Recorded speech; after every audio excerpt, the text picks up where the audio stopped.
Hi friends, আপনারা দেখছেন সিদ্দিকজি online channel. আজকে একটি গুরুত্বপূর্ণ আপডেট নিয়ে চলে এসেছি। বেশ কিছুদিন থেকে শোনা যাচ্ছে আধার কার্ড বাতিল বা আধার কার্ড ডিঅ্যাক্টিভেশনের একটি খারাপ খবর। বর্তমানে কেন্দ্রীয় সরকার একের পর এক আধার কার্ড বাতিল করে যাচ্ছে।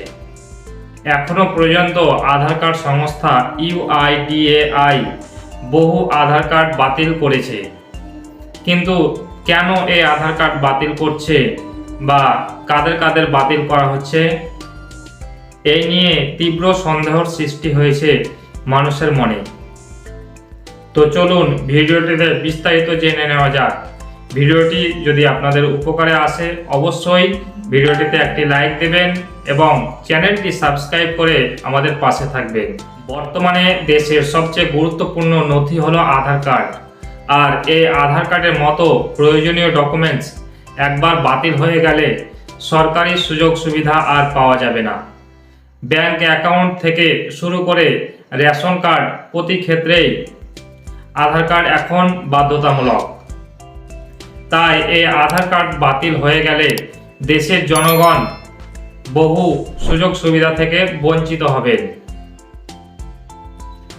বর্তমানে দেশের 130 কোটি মানুষের আধার কার্ড রয়েছে, তার মধ্যে প্রায় 35 কোটি মানুষের আধার কার্ড বাতিলের সিদ্ধান্ত নিয়েছে UIDAI বা আধার সংস্থা।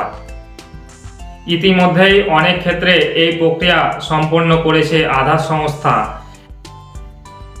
একটি সূত্রের খবর অনুযায়ী পশ্চিমবঙ্গের পূর্ব বর্ধমান জেলার জামালপুরের জোগ্রাম, আজাপুর, আবুঝহাটি এই 3টি গ্রামের মোট 700 পরিবারের এক বা একাধিক সদস্যের আধার কার্ড ডিঅ্যাক্টিভেট বা বাতিলের চিঠি পেয়েছেন তারা।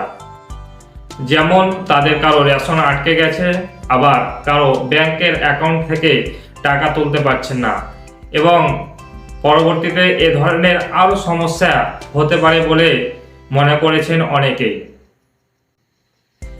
কেন বাতিল করা হচ্ছে কোটি কোটি মানুষের আধার কার্ড? এই নিয়ে কেন্দ্রীয় সরকারের তরফ থেকে কিছুই স্পষ্টভাবে বলা হয়নি। তবে যাদের আধার কার্ড বাতিলের চিঠি দেওয়া হয়েছে তাদের বলা হয়েছে আধার রেগুলেশন আইন 2016 28 নম্বর ধারা অনুযায়ী কিছু ব্যক্তি নাকি ভারতের নাগরিক হওয়ার যোগ্যতা পূরণের ব্যর্থ হয়েছে, তাই তাদের আধার কার্ড ডিঅ্যাক্টিভেট করা হয়েছে। এদিকে এরকম কথা কেউ ভিত্তি খুঁজে পাচ্ছেন না, কারণ পূর্ব বর্ধমান জেলার যে 700 পরিবারের সদস্য আছে তারা এদেশের স্থায়ী নাগরিক। তাহলে কাদের আধার কার্ড বাতিলের সিদ্ধান্ত নিল কেন্দ্র? আদৌ আধার কার্ড ডিঅ্যাক্টিভেট এই বিষয়টি কি সত্যি কিনা তা নিয়ে এখনো সংশয় থেকে গিয়েছে। আপনার আধার কার্ড অ্যাক্টিভ আছে না ডিঅ্যাক্টিভেট বা বাতিল হয়ে গেছে, পরবর্তী ভিডিওতে দেখাবো কিভাবে আপনারা চেক করবেন। তো আজকে এই পর্যন্ত। ভিডিওটি ভালো লাগলে অবশ্যই একটি লাইক করবেন এবং চ্যানেলটি সাবস্ক্রাইব করে আমাদের পাশে থাকবেন। ভিডিওটি দেখার জন্য আপনাদের অসংখ্য ধন্যবাদ।